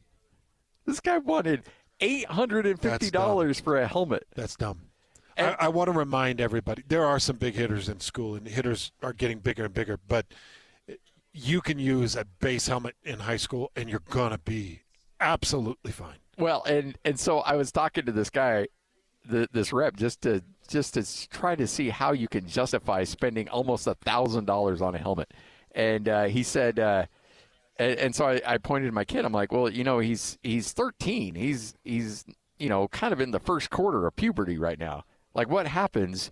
Because the guy's like, you make this investment, it'll be good for 4 years. I'm like, well, what happens when his head gets bigger? Yeah. He looks at me, he's like, oh, no, that head's not going to grow any bigger. I'm like, wait, what? He's like, oh, no, it's just scientific that, the cranium develops first in terms of size, then the body kind of grows in. I'm like, you're so full of baloney. You're so full of it. There's no way. Like, what you're hoping for is that kid outgrows that helmet, and then I have to come back and buy another one for you going into his junior year. I just died. I was like, I can only imagine, because you were telling me what was the price on it? On the helmet? It was $875. Which is a buy, because a lot of those are getting into the thousands. Oh, now. Well, yeah, they had another model that was way even more than that, and I didn't even see what that was. I'm like, I don't, because that one, this was kind of the base level one. Hey, there's a guy standing here with the new logo on. Hey, can I bother you just for a second? Do you mind if I take a picture with you? Oh, he's got the new one. Brant, will you take a picture of us? I'm going to send this out to all of my tens of followers. Hold on a second. Where did you pick that up? Down at the Delta Center. So you got it today, huh? Were there a lot of people down there? Tons of people down there. That's a slick looking logo too. That's not like a press thing. They stitched that on too. That's nice. Hey, throw a headset on him really quick. Yeah, let's. This is the first new logoed sweater that I've seen. So, how packed was it down there? The line went from the door out kind of to those statue things and then down the road a little bit. So you were there. Were you there for the announcement too, or did they let fans? Or that was just a presser. They didn't let fans into that. More of a VIP thing, I think. Okay. Yeah. So they had. Was the selection good inside the store then? It was pretty good. Yeah, no kids stuff. They had some women's stuff, but mostly a bunch of men's hoodies and shirts and hats. That's a good looking hoodie, man. That's a good-looking hoodie. Sweet. Because I kind of thought that because they were so rushed that they would just, do that little press-on thing and get you out the door. But that's a really nice stitched. Well, for something like this, Scotty, then they've had this logo. Oh, yeah. They've been sitting on this for a while. 3 months? Yeah, had to. Don't you think? Yeah. For sure. Probably 3 months. But this is the old hat, right? That's the old hat. Yeah. Yeah, so this is cool because, and I just tweeted out the picture if you want to see the new look on this sweater. But you've got the state of Utah that's here where the mammoth ear would be with the M from the mammoth. Yeah, the M too. What else are they hiding? Oh, the Wasatch Mountains here that are kind of part of the top of the head. It's really cool. That's a nice stitched sweater. Not that I expected the quality to not be great, but because I thought they were going to try to rush it, I didn't think the quality would be this good. That's really good. It's pretty heavy, too. It's nice. Did you have to fight like an old woman to get to it? Or? No. You're like a Black Friday at Walmart? Was this like a Cabbage Patch Kid of the 80s? They were kind of limiting people getting in, so it wasn't super packed in there. Because they didn't want it, and they probably didn't want people to go spin them on eBay or anything like that, too. So, and I bet the price was just right. Oh, yeah. Yeah. Perfect. That part's not important. Yeah, no. The receipt's in my pocket so my wife doesn't see when I get home. So. You can save the money on your Minky because we'll get you 55% off on that Minky. Love it. What's your name, by the way? Nate. Thanks for coming by, man. We appreciate it. Thanks, of course. Nate. Go get you 55% off that blanket. There you go. That's Nate, and Nate's got himself a brand new Utah Mammoth hoodie, and it looks good. Yeah, I just tweeted out the picture of it, and you can go see it at 975 Hands. It's a nice looking sweater, man. It just looks awesome. I like the logo. Yeah, I do too. I like the logo a lot. Yeah, I think it's tight, and I think it's going to sell like hotcakes, man. Oh, yeah. I think this state is going to go nuts over it. To me, and I know I don't want to stomp on hallowed ground, but it's way better than the jazz note. Yeah. The jazz note, I've always wanted to be changed. I know it's historic and it's iconic, and you have to go with the note now, but I actually think that this mammoth head is pretty sick. We got a little bit of breaking news. Let's get to it in the bad. Now the bad. All right, Hands, about 10 minutes ago, Cam Rising just sent out a tweet. Here we go. I will just read this verbatim. Due to a hand injury I suffered during the Baylor game, I have been advised by 2 orthopedic physicians that I will never be able to return to playing football. I'll be obtaining a 3rd medical option and undergo the recommended surgery. I will continue to rehab and do all I can to get healthy. In the meantime, I will unfortunately be forced to medically retire from the game I love. My why has always been my family. I've always thought of my teammates as my brothers and always will. Thank you guys for always pushing me to improve and making this game enjoyable. Thank you to the coaches for guiding me in the right direction to become a better man and football player. To Coach Ludwig, thank you for turning me into a football nerd and showing me the correct way to respect the game. Lastly, thanks to all the fans and everyone that supported me throughout my career. You all made the moment special. So there you go. Cam Rising medically retiring and essentially saying that Baylor injury wasn't just a season-ending injury, but according to 2 orthopedic surgeons, a career-ending injury. So this is going to become a lesson to every kid out there. Get the money when you can, because it'll be over faster than you think. Yep. And people can bang on Cam Rising all they want for probably taking more than a couple $1 million at the University of Utah. But as he's writing up his retirement tweet, he can dry his tears with $20 bills. And he's got himself his brand new house. And he's probably got himself a couple of really good investments that are going to mature over the next 35, 40 years. Surely, I sure hope he has done the right thing with his money. Well, if he hasn't, then shame on him. Yeah. And because he's made 7 figures over the last 2 years. Well, and I'm not saying that it's a sure thing that he didn't screw things up, because kids are young and they're making bad decisions and their representation is more slimy. It seems like to me, you know, your typical NFL agent is vetted, and, you know, you've got to got to do your homework when you're picking an NFL agent. And nowadays, these worms will kind of slime in and just be like, well, I'm an attorney, and you should respect me for that, not knowing that many attorneys are some of the dirtiest humans on this earth. Yeah.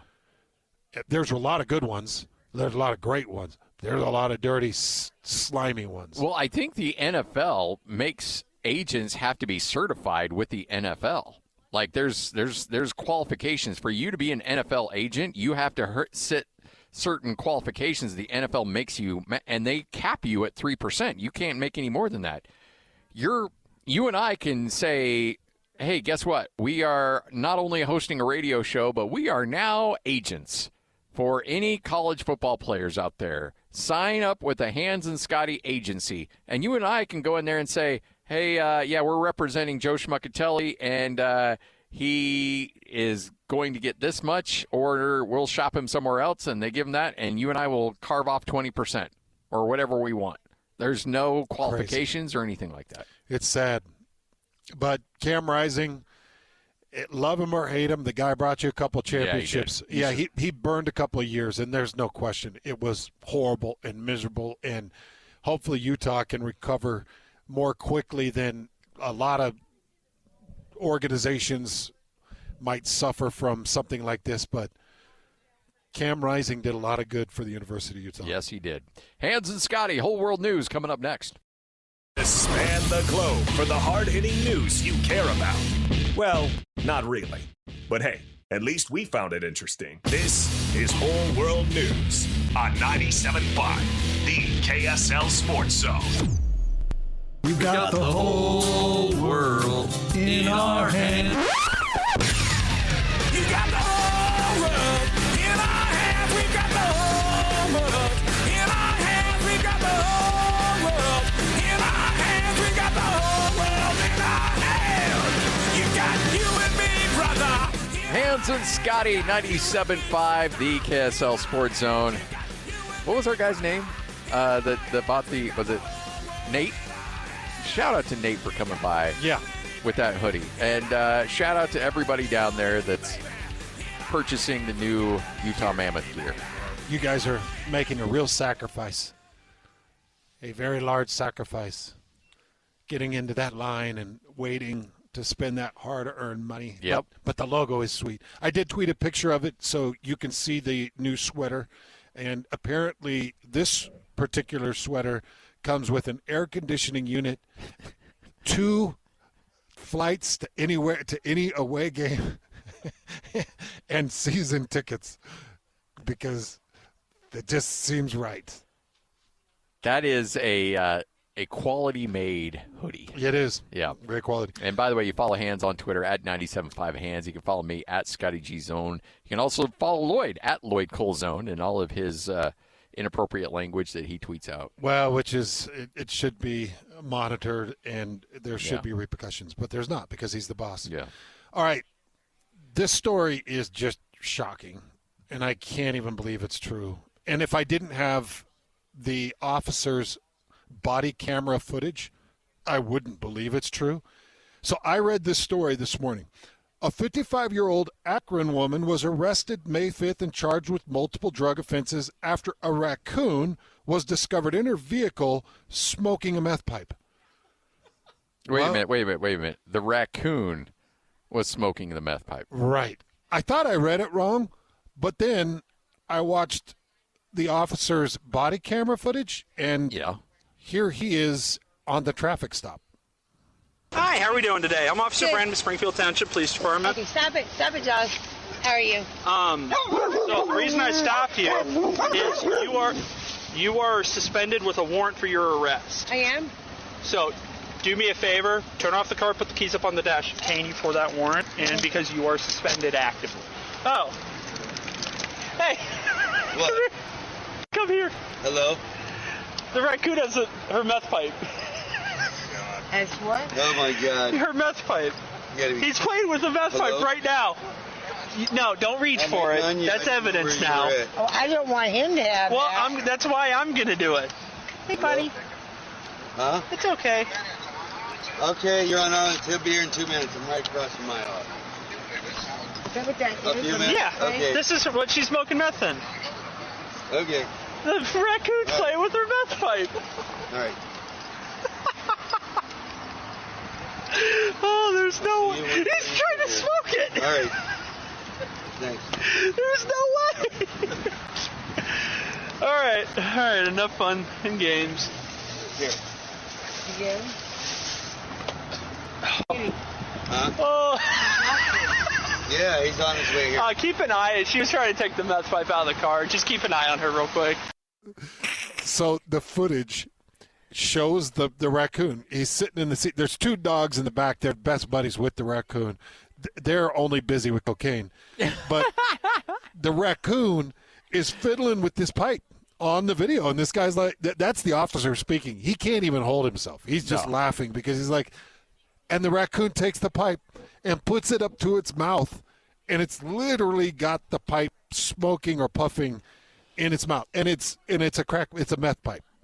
It's like, you can't write stories like this. I like how she was like, well, I don't want him to have it. And you're like, well, you can't have it. Well, yes. He's like, that's a perfectly good pipe that raccoon's using. He's going to get raccoon saliva on it, and then I can't use it. Wow. Yeah, bud. Like, I love that the cop wasn't like all, like even he was breaking and just being like, I can't believe what I'm seeing right now. Yeah, I've watched it a couple of times, and I can't even believe it. It's a raccoon in a woman's car smoking a crack pipe with his two best bud dogs in the back seat. And he's looking at the dogs like, man, this crack pipe's off the hook. And the officer's looking at the raccoon like, you're actually smoking the pipe. I'm surprised you didn't put little raccoon cuffs on him and haul him off to jail. It actually happened, Scotty. Oh, yeah. I'm glad you had the audio because I would not have believed that. And by the way, in Akron, Ohio, they're eating our pets. And they're smoking our meth. They're eating our dogs. And the raccoons are smoking meth. That is the next platform for the next president. Yes. Yeah. The raccoons are smoking meth in Akron. Because we have video evidence of it. Now, we actually do on this one. We actually do on this one. That's awesome. It's all right here on 97.5, the KSL Sports Zone. You're locked on to Hans Olsen and Scotty G. That's right. Yeah! On 97.5, the KSL Sports Zone. Hans and Scotty, 97.5, the KSL Sports Zone. We're really close to having him be the fourth member of the show. Oh, he's Jay the best. Stevens. He's my favorite. Jay Stevens, kind enough to join us. NHL, Utah Mammoth, insider for KSLSports.com. He also hosts the Utah Puck Report. Jay, how you doing? I am doing amazing. Like, what an amazing day. And, we've heard the name. There were some really cool references to the outdoor game possibly coming in the next couple of years. So I'm on cloud nine right now. How about you guys? Well, we're doing great, and just right out of the gates, you've seen the new logo, you've got the new name, Jay. Your initial thoughts? I want to say, give me a 1 out of 10. How right did they get the colors, the logo, and the name? You know what? I'm obviously biased, but I'm a 10 out of 10 on this one.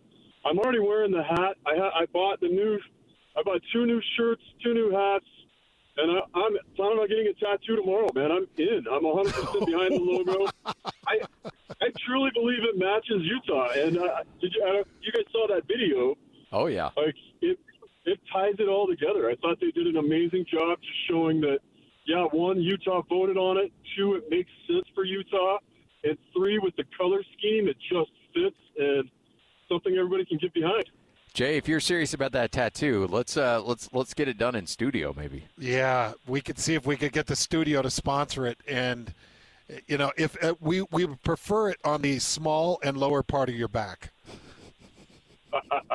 You want me to what makes you speak for the tramp stand? That tramp stand spot's available. I probably already. That's what I was going to say. We'll have to turn the butterfly right into the new Mammoth logo. The Chinese symbol for peace. Yeah. It's gonna have to. Yeah, that's what they told me it was. I don't know. I might say something else. Hey, I'm sorry, but yeah, I'm getting it at 3:00 tomorrow. I'd love to have it on the air. I'll have to talk to my guy's Nick Archer, my tattoo guy, and he's one of the ones that kind of helped design this and push the design behind the Utah Mammoth. So he seems like the right guy to do the tattoo. Wow. Well, I'll tell you something that bugs me a little bit. The Utah Mammoth put out that video that you were talking about, and the Nashville Predators, with all of their 68 points from the season, sent a tweet at the Utah Mammoth account and said, "We're going to be settling this prehistoric battle soon." It's like, stop it, They're Nashville. Not settling nothing, Nashville. Nobody even knows Nashville has a team. Jay, I don't like Nashville talking trash. Yeah, it's funny because that's the first thing when I saw this logo, I thought, it does immediately have some tie-ins with Nashville.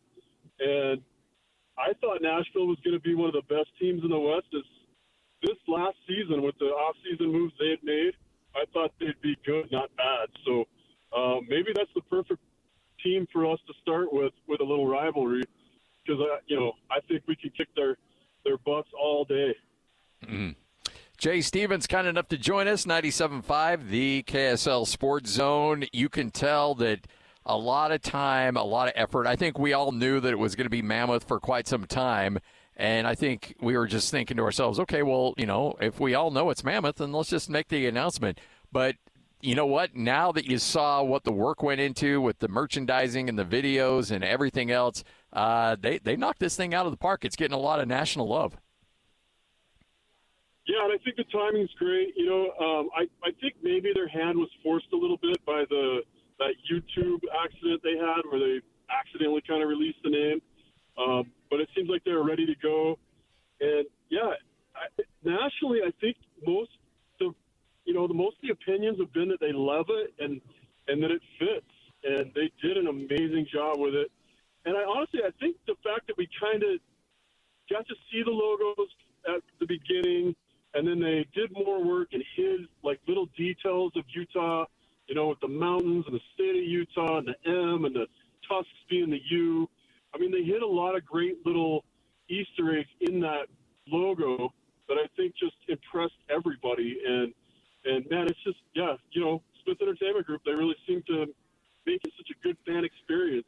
And I think knowing what it was, getting used to the logos at first made it easier to all of a sudden have it announced. Be like, yeah, we've seen it, we like it, we're used to it, and we're behind it. Ryan Smith and Gary Bettman, the commissioner of NHL, had a press conference, a joint conference. You also heard from Ashley, and I thought it was really great kind of back and forth. Did anything stand out to you in the conversations, particularly from Bettman?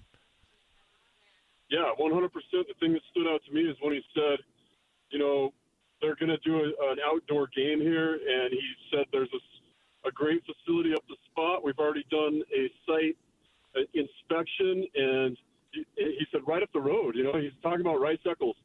So the fact that we could have an outdoor game here, not this upcoming season, but maybe the season after, I thought that was huge. Also that he mentioned that, the Smith Entertainment Group just keeps exceeding expectations of what the NHL's done in the past. Those are kind of like the two things that stood out. And to me, the one thing, and I had Ashley Smith on my show, and she kind of said this before, but you see it every time she talks.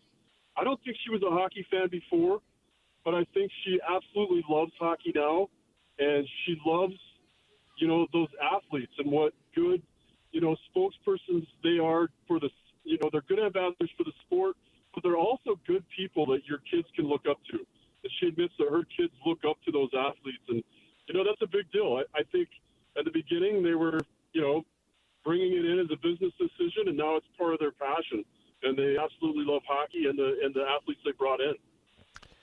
That's interesting, and I want to talk about that outdoor game coming up here in a bit. But the one thing that's really jumped out to me in my learning of the game and developing a love for this game as well is how relatable the athletes are and how much of I think they identify with a kind of a blue collar mentality that really resonates here in Utah. And I know that for the foreseeable future, even though they're not great right now, that this will still be a jazz town.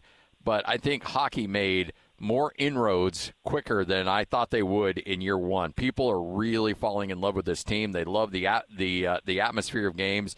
but more importantly, they love the persona of these players that just, I mean, I don't know if you heard these stats, but I shared them with Hans. There were only 11 players, Jay, in the entire NBA. All teams in the NBA, only 11 players that played all 82 games for their team. And that's it. 11 players total. Utah Hockey Club had 6 players that played all 82 games. I mean, that's a mentality that I think the state of Utah can get behind. Yeah, you're 100% right. And this is one of the things I was telling you guys, that you were asking me about it before the season last year. Like, what are we going to think of these players? And I don't know if it's because, traditionally they were, farm boys from Alberta or whatever that, kind of were the NHL. But you also, as you're growing up as a hockey player, you move away at 14 years old, 15 years old. You have to live with another family. You have to learn to respect their boundaries and do chores at their house. And I think it just humbles you as an athlete a little bit.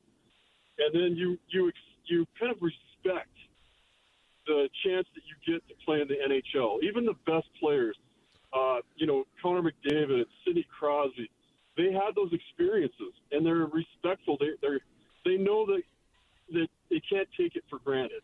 That the NHL is such a hard place to get. They just appreciate that they're there, and they also remember being youth players and looking up to those other players. So they don't forget that part either. They look out for the public. They look for interactions with the public. You always see guys going out and doing, charity work on their days off, and it's not team sports. It's, the captain says, hey, we're going to go do this, and the team goes and does it, and they just get it, and they're just, they don't take it for granted that they're in the NHL. Jay, if you got a call from the front office and they said, hey, come take over for Bill Armstrong, Bill's off, going to go retire, do his thing, and you had this number 4 pick and about $23 million of cap space, you picking? Are you packaging and trying to move? Or are you going to try to move right out of the draft and use that to see if you could acquire talent to bolster what you currently have on this roster? I'm using the money I've got left in the salary cap to steal a guy like Sam Bennett from the Florida Panthers. If I could make a trade, I might go for a guy like Noah Hannafin, try to pick him up from Vegas. I think he's a phenomenal player that would really accompany what Utah has right now. But with the 4th overall pick, there are 3 players that are guys that could step right into the lineup right now and have an impact. So I wouldn't trade the pick. I think I would take the pick, sign a big body, first-line center, and then you're good for years and years. You've got youth. You've got that 4th overall pick that you only have to pay. You have to sign to a 3-year entry at $95,000 a year, $950,000 a year. And for 3 years, that's a pretty good deal, and that gives you time to mature them. And just like they've done with the other talent that they've had, then you lock them up in 3 years. I think that's what I would do. I would draft, find some big-bodied free agent or restricted free agent. We have a couple guys we could trade, but I'd keep that pick for sure. So you say there's guys that could be available at 4 that could make somewhat of an immediate impact? 100%. I have the list of their names at home. I don't have it right in front of me right now, but there's a kid. There's a couple kids. There's a 6'4" center out of the OHL that has 95 points in 60 games. He's phenomenal, and he's ready. His body's ready. Everybody thought when we drafted Iginla that he was going to play, but it was obvious he was going to take a couple years to, grow into his body and mature and be ready for the NHL. There are 5 guys right now that could play in the NHL next year that are eligible to be drafted. Interesting. Jay Stevens joins us right here on 97.5, the KSL Sports Zone. For those that are unaware of outdoor games, NHL's been doing it for a few years, some iconic locations. Just how special is that opportunity to host one of those here in Salt Lake City? It's an amazing opportunity, and it's funny because Utah just fits right in. Rice-Eccles Stadium fits right in. And you talk about just such a cool vibe like the Delta Center and then the NHL has had. and then you amplify that because, you know, you're going to be playing in front of 80,000 instead of 15 to 17,000. Like, you can pack an NHL arena or an outdoor arena like Rice Eccles Stadium. It's just amazing, the opportunity. And it's so much fun. And it's funny because you can't see the game as well when you're at a football stadium, and you end up watching it most of the time on the Jumbotron, and the tickets are more expensive. But it's just that experience of being outside, and even on TV, I think it's a more fun experience than pretty much any other sport value you can get. The outdoor games are just unique, and it's a cool thing that the NHL does, and it just goes back to the heritage of hockey being played outdoor on a pond. And the guys love it. The players love it. They look forward to it, and they, you know, want that opportunity to play in an outdoor game. And, you know, Utah's just built for it, and I look forward to it. I would love to go to one. Panthers, Maple Leafs, Game 2 coming up tonight. But more importantly, we finally get to see Game 1 of the Stars-Jets series. Give us your thoughts on both those. What are the outcomes? Does Florida square this thing? I'm still banking on Florida coming out of this series. Yeah, me too. I really am banking on Florida. I knew they'd be tired going into the game with Toronto. You know Toronto's going to be dangerous, and I was a little surprised to see how that game went. Bobrovsky didn't play like the typical sheriff that we know him to be, but I think they're going to be better and more prepared for this. And as far as Dallas and Winnipeg, you know, Winnipeg ran into some real trouble in that first round, and it came down to last-second heroics, literally, in order to save their playoffs, to save being the President's Cup, the President's Trophy winner for the season. Does that make them does that make them better now for a Stanley Cup contender? We'll find out tonight, you know, but I'd have to say it does. I'd have to say you got pressed. The only thing I'm concerned about is Hellebuck's confidence going into this series. Did he get rattled in that first series? You've seen it happen to goalies where they're phenomenal regular season, and then some little thing happens and their confidence is gone. And, man, when your confidence is gone as a goaltender, it's so hard to get it back. And you got to go back to basics, and you can't go back to basics in the Stanley Cup playoffs because that's as intense as it gets, and everybody's got to be at their best. So if Hellebuck is what we expect him to be, then Winnipeg goes. I think they win it in 5 games. If not, then I think Dallas wins it in 5 games behind the American-born Jake Oettinger, who's an amazing goaltender as well. Jay Stevens joining us right here on 97.5, the KSL Sports Zone. Big day for the Mammoth. We just got settled in on Utah Hockey Club, but now we've got a name. Now we've got a logo. And what's the old mascot going to look like? Do we know? Have you seen anything on that? No, and it's been brought up. Like last night, we had a press conference talking about that we were going to have the announcement today, and it got asked last night. I got asked at the press conference today, and they just said it's a work in progress. And you know, you've seen it. There's some that look really family friendly, and there's some that look a little tougher. I imagine Smtih Entertainment Group is going to look for something right in the middle that's, you know, somewhat intimidating, but kids aren't going to run away from in the arena. You know, that's kind of like the Jazz Bear. Jazz Bear kind of could have been scary, but he's, you know, everybody loves him. So I think they're going to knock it out of the park. My guess is they've already picked it, and it's being made as we speak.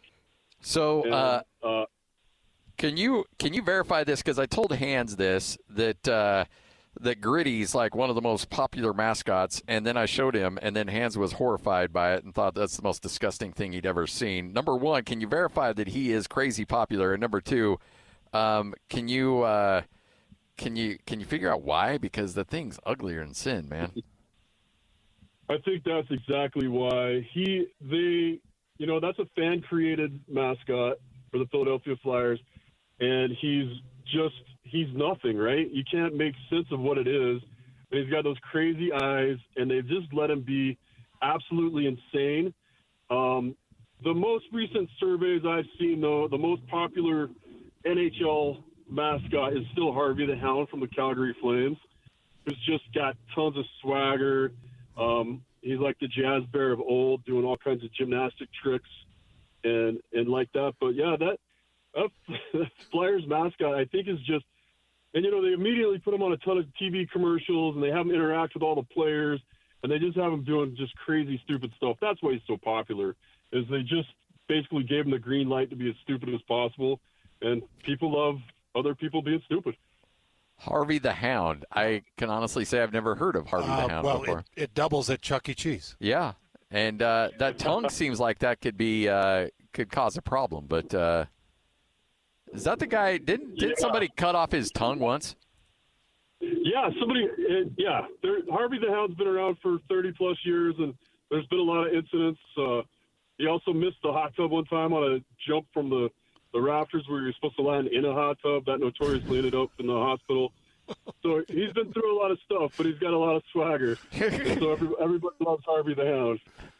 Well, hey, man, Jay, we appreciate it. Thanks for hanging out, and we look forward to catching up with you again here soon. Thanks, Jay. Love it, guys. Take care. Back at you. Jay Stevens right here on 97.5, the KSL Sports Zone, host of the Utah Puck Report and NHL Utah Mammoth insider on KSLSports.com. This is 97.5, the KSL Sports Zone. Wheel is loaded, and it's time to talk some sports. This is Sports Roulette with Hanson Scotty on 97.5, the KSL Sports Zone. You know what? You guys are something else.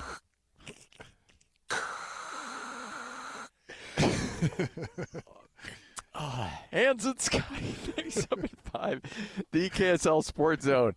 Hey, let's give away some tickets, shall we? Caller number 12 right now, 801.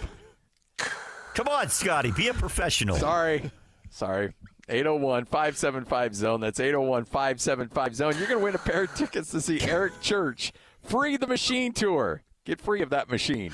At the Delta Center, October 23rd. Tickets go on sale Friday, May 9th at 10 a.m. at SeatGeek.com. Or you can just get tickets right now by being caller number 12, 801-575-ZONE. Zone. Call now. All right, time for Sports Roulette. We take some of the big storylines, we put it on a roulette wheel, we spin it, and wherever that little ball lands is what we end up talking about. So with that, Lloyd, fired up.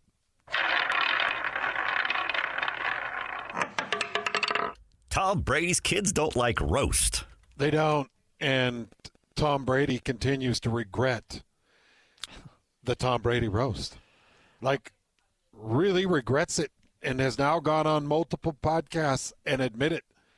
Here he is with one of the Paul brothers on the Paul Something podcast, and he's talking about a couple of things that went wrong with the roast. I regret that my kids had to, it's tough on my kids for sure. Because I don't think they're at an age. I kind of went in there, look, you don't know what to expect. And I love laughing at myself. It felt like I was in the locker room. And the harder people go at me, I'll actually love it. It's the psychopath in you, Tom. Yeah, it's just like, if people make fun of you, then I know that I'm good with them. And like I said earlier, I don't take myself too serious. So, but I do understand, for my kids, that was really hard. Yeah. It was a massive show. It was a massive hit. Yeah. And you said that right after the show, too, that you felt. Yeah, and I didn't realize, there's some things as a parent you up and you don't realize until after, and we're not perfect parents. And you'll see as you grow up, there's no perfect manual for it. And you got to evaluate yourself as a parent too all the time. So even though I really enjoyed the show and the performances were incredible. And when you were in that moment in that theater that night at the Forum, it was electric. Yeah. It was crazy. We got done.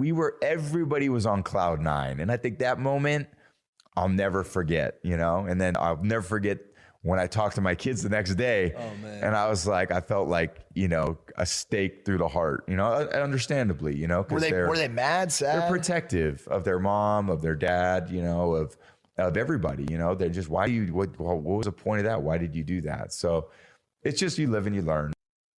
I had not heard that audio, and so I'm glad, because I went into it thinking those guys shouldn't have said that. They shouldn't have done this. They went too far and been mad about what was said. But I like the fact that he's you know what? I had a great time. It was electric. We all had fun. And in locker rooms, I'm sure a lot worse was said to him than what was that. And so he goes, I enjoyed that. What I didn't consider, and he's putting the responsibility on himself, not blaming other people. Yeah. He's saying, you know what, I needed to have realized the effect that was going to have on my kids. I didn't think about that, and for that, I screwed up. I was afraid I was going to, when you played that audio, he was going to be blaming, all these guys and saying, I can't believe, what's her name? Nikki Glazer. Nikki Glazer said that, or Jeff Ross said this. Tony Hinecliffe. They totally went way too far. No, he's like, look, when you sign up for that and you see that lineup of people, you may not know what they're going to say, but it ain't going to be pretty. You know it's coming hard. And I think, and he said, look, I enjoyed it. It was fun. We had a great time. And afterwards, everybody's on cloud nine. And then I'm realizing, oh, my kids heard a lot of people say not only some nasty stuff about me, but also some nasty stuff about Mom. Yeah. Really rough things. So I'm glad. That's better. And I like, he's talking about being a parent. He goes, yeah, you bleep, you F up a lot as a parent. And just, I don't know how he says that. You're trying to say don't use bad language, but then you do. Did we ever hear how much he was paid for that? No. Oh, but he would have been paid. I would imagine. Because at the end of those comments, he said, and then my kids were asking me, well, what was that all for? Why did you do that? And now, if I can show them a check for $28 million and say, well, kids, some things can be bought. Like our integrity and, our egos can be purchased. And $28 million just happened to be the price tag. Oh, and by the way, enjoy your Lamborghinis. Yeah, and you're going to the very private of all private schools, so yeah. And the other thing I would have told my kids is, hey, look, just so you guys know, your mom ran away with her jiu-jitsu instructor, so let's not pour all this heat on me, okay? All right, what's the number that you would have to be paid for your family to endure that? And it's very public. It will be on TV. Everybody in the state of Utah can watch it. And it's that same lineup of people, and they have complete access to everything you've ever said, everything you've ever done, anything Amanda's ever said, anything your uncles have ever done. It's all open season. I don't think I could do it. Honest, I'm being dead honest. I actually believe you on that because you're so loyal to your family. I don't think I could do it. I mean, if it was just you, that's all, they could only go after you, then you'd be down. But it's but if they could shred Merlin, and Phil and Amanda, or my parents. Rock's 18, so Rock would be Rock. Yeah, I just couldn't do it. Like if you're Tom Brady, you already have a ton of money, so it's like. I can't imagine it was money. It was like, oh, well, I need the money. No, he didn't need the money. Well, he didn't need the money. And, the thing that got me, Scotty, was those roasts, they're funny, but they are filth. Yeah. Oh, yeah. It is filth. Those guys go lower than Wellpoo with some of their jokes. And they know that they got to go that low to make it memorable. And I just couldn't do it. I couldn't expose my family that way. If it was me, the only thing they could attack is you. If it was just me, I would tell all of my family, you're not going to be mentioned. Nobody watch. Yeah. And I would probably do it for $2.5 million. Oh, I would do it for $500K. Would you? Yeah. Yeah, I need about $2.5 million. I need it to be enough that I don't need to do any work. So you don't have to be on the air the next day. Yeah, not that I know the number exactly that I need, but yeah, it's $2.5 million, and I would do it. You know exactly. Yeah, I do. I know exactly what I need. I'll be honest. Somebody's been crunching numbers lately. Yeah, I know exactly what I need, and I would do it, but I would tell my family, "Oh no, I don't know anything about it." Nate, you better not give him $2.5 million on his next contract. In fact, I would schedule a cruise, and I would need $2.5 $6 million, I would put every one of my family members on a cruise in the middle of nowhere ocean. Yeah. And that's the day we would have the roast. So I need $2.6 million, and I need it to be pre-taped. I won't edit anything. I just need to make sure that it's taped so that I can be with my family on a boat when it actually airs. Yep, that's All right, it. Fair enough. All right, let's sneak in one more. Lloyd, spin it.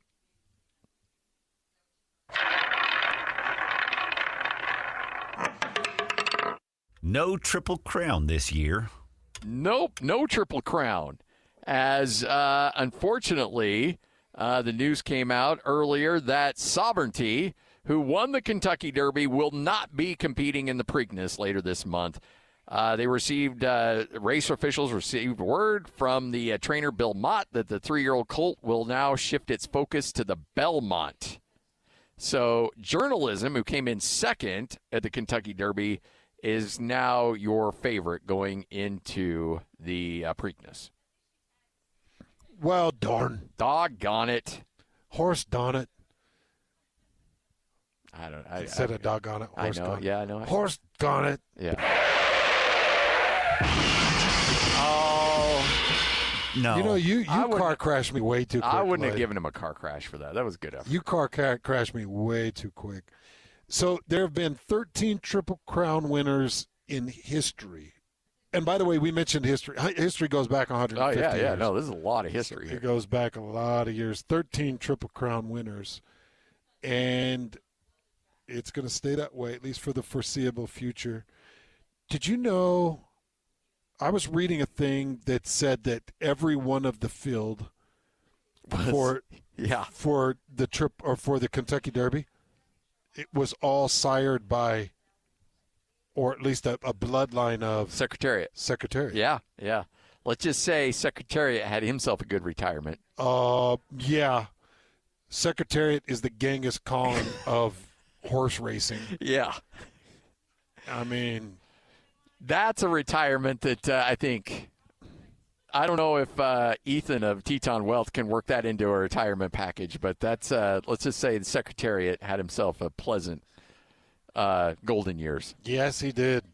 I watched a documentary on it was a sperm bank doctor that was like, well, we might as well just use my sample for every kid. He's got like 200 and some odd kids. Yeah. And everybody's like, what? You told me that I picked this profile of the 6'4" men's volleyball player, Harvard grad, with a 300 IQ, and now instead I get this guy. Instead, I get this weird-looking kid with sunspots. All right. And rough hands. I don't know I can't remember what the doctor looked like. I think it was sunspots and okay, Hands and Scotty. Dry skin. 97.5, the KSL Sports Zone. We'll wrap this thing up. Coming up next. Looking for the latest on the Jazz, Utes, Cougars, and Aggies? Yeah. We've got you covered. This is Hans Olsen and Scotty G on 97.5, the Sports Zone. Hans and Scotty, 97.5, the KSL Sports Zone. Hey, are you feeling potentially one way or the other about the Denver game tonight? Maybe? Stop it. We're not doing this. Maybe. No, I'm not. Okay, if I gave you OKC in the 10.5, would you take OKC? No. If I gave you OKC in 5.5? If I gave you Denver and 10, I might consider it. Denver minus 10 or plus 10? Minus 10. Oh, no. Oh, we're at a complete impasse, you and I. Yeah, no, because I just barely got the avatar changed back. We're not doing this again. Because I've got another Avi idea. I know, you just told me, and I'm like, nope. That would be a good one, though. Yeah, we're not going to risk that. Well, a couple of games, I love at the end of the show, I always love to give people something to look forward to. A couple of games tonight, you've got the Knicks and the Celtics tipping off at 5 o'clock. In Game 2, New York, they got that upset win in Game 1. Boston has to find a way to get the win in Game 2. And then you've got the Nuggets and the Thunder tipping off at 7:30. Denver got the crazy win over OKC in Game 1. OKC cannot let Denver take that momentum and get a 2-0 lead in OKC. If they do that, that's going to be crazy. Let's just go straight up on that one. I can't do that. I've got OKC by probably at least 8. Yeah. But 10.5's a little high. 10's a big number. 97.5, the KSL Sports Zone.